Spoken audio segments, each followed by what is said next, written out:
Às vésperas da votação no Senado do projeto que aumenta o número de deputados no Congresso Nacional, na Câmara, o presidente do Senado, Davi Alcolumbre, está buscando apoio para essa medida passar na casa, porque, como o André Anelli vai explicar para a gente aqui ao vivo, parece que a votação seria bem apertada a partir das estimativas aí que esses senadores estão fazendo, né, Anelli? Conta para a gente, bem-vindo.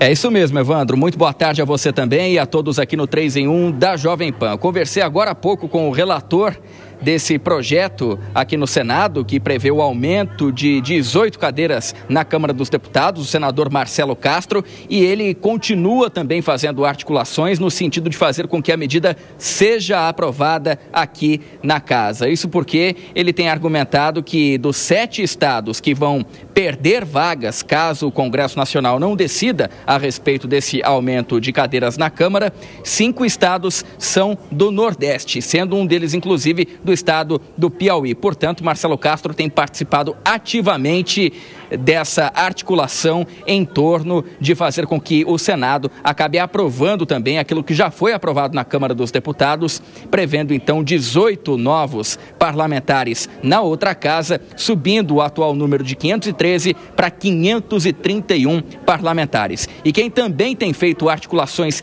diretamente com os senadores aqui no Senado é o presidente da Casa, Davi Alcolumbre. No caso dele, a argumentação mais usada é que esse é um tema específico, peculiar da Câmara dos Deputados e que, portanto, o Senado não poderia votar de uma forma diferente, deveria deixar a decisão nas mãos da Câmara e apenas referendar aquilo que já foi definido na casa comandada pelo presidente Hugo Motta. Portanto, ainda é imprevisível, Evandro, você que está assistindo aqui ao 3 em 1 da Jovem Pan, o resultado dessa votação aqui no Senado, mas sim, está pautado para o dia de hoje, para a sessão de hoje, a votação dessa questão que divide opiniões. Aqueles que são favoráveis ao aumento do número de deputados na Câmara argumentam que já alcançaram um número superior a 41 senadores, que seria então a metade mais um do total aqui da casa. Só que mesmo assim, esse mesmo grupo acaba dizendo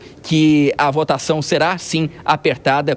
Isso se apresentar, então, a aprovação como quer a Câmara dos Deputados. Lembrando que o prazo é muito apertado para a votação dessa matéria, é até o dia 30 de junho, é o prazo estipulado pelo Supremo Tribunal Federal, o STF, para que o Congresso Nacional decidisse a respeito dessa reorganização na Câmara dos Deputados com base em uma ação apresentada pelo estado do Pará, que será um dos estados com aumento do número de vagas por conta do aumento da população e, acima de tudo, o aumento proporcional da população brasileira no estado. A gente segue acompanhando essa votação que é imprevisível e que divide opiniões aqui também no Senado, muito mais do que na Câmara dos Deputados. O Senado, inclusive, conectado com a opinião pública, uma vez que uma pesquisa Datafolha já revelou que 76% da população, ou seja, 3/4 da população, são contrários, então,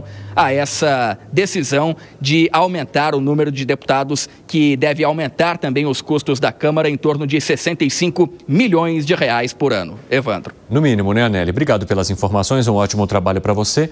Eu fico pensando que o Congresso Nacional foi criado como um local para representar a vontade do povo. Perfeito. A pesquisa Datafolha já traz que 76% das pessoas não aprovam a possibilidade de aumento no número de cadeiras no Congresso Nacional. Se você fizer qualquer outra pesquisa, a maioria também vai definir que não entende a necessidade de ter mais representantes. Que vontade do povo é essa, então, que o Congresso Nacional está levando em conta agora, em Alan Gani? Pois é, Evandro, eu fico me perguntando se a democracia brasileira ela não está na UTI. Porque a democracia, e principalmente a democracia representativa, ela passa pela defesa dos nossos interesses por meio dos parlamentares, por meio do poder executivo, o poder eleito. Mas a gente não vê em nenhum momento essa defesa dos nossos interesses, muito pelo contrário. O que a gente vê parlamentares defendendo os seus interesses corporativistas e as pessoas cada vez mais querendo entrar para a política como um meio de vida, para defender os seus interesses e não os interesses da população. Ora, por que então não se redistribui né, as cadeiras com que já tem agora. Se alguns estados tiveram lá o número da população aumentada, faça uma redistribuição. Por que precisa novamente aumentar gasto? E não é só aumentar gasto no nível federal, não. Aumenta gasto no nível estadual e municipal, porque há um efeito cascata nisso daí. Zé Maria Trindade, em algum momento a gente imaginou que talvez o Senado, a gente sabe que existe muito corporativismo, mas que diante das movimentações, inclusive de senadores da oposição e da situação que são contrários a essa proposta, que talvez poderia haver mais debate, até dialogar mais antes de jogar isso para votação. Não é o que está acontecendo, como a gente está presenciando agora, inclusive com o presidente do Senado tentando angariar votos. Como é que você avalia esse movimento e de que maneira que isso vai bater para todo mundo, né? Porque, como a gente comentava aqui, não há interesse do povo em aumento de cadeiras, a não ser no povo do Congresso. Olha só, isso é muito além de aumento de despesa. Não adianta dizer que não vai aumentar a despesa, vai aumentar a despesa porque a Câmara terá que construir mais gabinetes, a Câmara terá que pagar mais salários, né? Sai de 513 e vai para 531. Salário, gabinete, ajuda de custo, verba indenizatória, os assessores de cada gabinete, os custos que aumentam, né? Tudo isso, então, a despesa vai aumentar. Além disso, muda a política, porque 513 deputados é um número muito grande. Qualquer pessoa sabe que é impossível negociar com tantos deputados assim. Uma votação com 513 deputados é uma votação carregada, difícil, né? E se tivesse menos deputados, aí a negociação e o jeito de debater os assuntos seria bem melhor. Agora, fora isso tudo, o que eu ouvi de reclamação, por exemplo, vem de São Paulo. São Paulo tem um número limitado de deputados, 70. Se não tivesse esse limite constitucional, São Paulo teria 126 deputados. Com 70 deputados, numa Câmara de 513, São Paulo tem uma influência. Com a Câmara maior, São Paulo tem menos influência. A Constituição definiu essa distribuição com base no número de habitantes para que a influência de cada estado fosse respeitada. Não respeitando esta influência, ou seja, o número proporcional, e aumentando o número de deputados, por exemplo, quem ganhou 1 deputado, 2 deputados, até 4, que é o caso de Santa Catarina, acha que ganhou alguma coisa. Não ganhou em influência, ganhou em vaga, ganhou em boquinha aqui na Câmara. Mas a influência do Estado perdeu, porque pulverizou, aumentou o número de deputados. A Câmara dos Deputados é a representação da população, do eleitor, dos eleitores. O Senado não, o Senado é dos estados. 3 senadores para cada estado, independente do número de habitantes. Então, os estados do norte lá, Roraima, Rondônia, Amapá, que tem ali em média 700 mil habitantes, quer dizer, menos do que uma cidade de porte médio de São Paulo, tem 3 senadores, como São Paulo, 3 senadores. Então, assim, é hora do Senado, que não vai mexer na vida dos senadores, colocar um freio nisso. Então, vai muito além da história da despesa. Isso mexe na representatividade dos estados. Fala, Fábio Piperno. Olha, eu acho que a maior bancada representada no Congresso é a do PPN, o Partido Parasitário Nacional, né? Porque o Congresso está se tornando realmente um centro de parasitas que atuam na defesa dos seus próprios interesses. Por outro lado, em contrapartida a isso, também tem a questão da comunicação paquidérmica que o governo federal tem, porque essa sim seria mais uma boa oportunidade para, por exemplo, quem é contra esse aumento, né, e quem, por exemplo, ataca o aumento de despesas, falar, olha, é o seguinte, vejam só quem é que está querendo aumentar a despesa.